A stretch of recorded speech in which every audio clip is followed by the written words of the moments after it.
বা সর্বৈক্য ব্যবসায়ীদের স্বার্থে এই মেলা দোকানপাট বন্ধ রাখা হয়েছে। বাগেরহাটে একটি অনৈতিক অবৈধ একটি বাণিজ্য মেলার নামে একটা জুয়ার আসর বসানোর প্রচেষ্টা সবসময় তারা করে আছে, যে মেলা বাগেরহাট সাধারণ ব্যবসায়ীদের জন্য ক্ষতিকারক এবং এই ব্যবসা কখনোই আমাদের বাগেরহাটবাসীর জন্য মঙ্গল বয়ে আনে না। এটা এই মেলা পরিচালনা যখনই পরিচালিত হয় তখনই হচ্ছে শহরে ছিনতাই, রাহাজানি, চুরি, ডাকাতি, এগুলো ছেঁচড়ামি এগুলো বেড়ে যায়। তো এই মেলাটা আমাদের জন্য দুর্ভাগ্যজনক।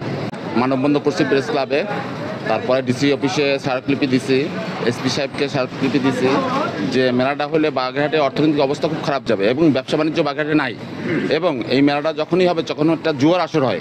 এই জুয়ার আসরে বাগেরহাটে সাধারণ জনগণ ভুক্তভোগী এবং চুরি, ডাকাতি, ছিনতাই, রাহাজানি সব কিছু হয় এবং দোকানের কর্মচারীরা যখন রাত্রে যায় তখন এই ব্রিজের উপরে ছিনতাই হয়, মোবাইলটা পর্যন্ত নিয়ে যায়। এর জন্য আমরা ব্যবসায়ীরা ঐক্য করছি যাতে বাণিজ্য মেলাটা বাগেরহাটে র্যাপিড না হয়। বাগেরহাটের যে সামাজিক ভারসাম্য বলি নিরাপত্তা বলি এটা ভেঙে পড়বে, দৈনিক ছিনতাই, রাহাজানি এগুলো বেড়ে যাবে এবং মাদকের একটা প্রবল ছবল সৃষ্টি হবে। কারণ যখন অর্থনৈতিক অবস্থা ভণ্ডুল হবে তখন মানুষ চুরির দিকে অগ্রসর হবে, যুব সমাজ ক্ষতিগ্রস্ত হবে। এর মতো অবস্থায় বাগেরহাটবাসী এই মেলাকে কোনোভাবেই মেনে নিচ্ছে না।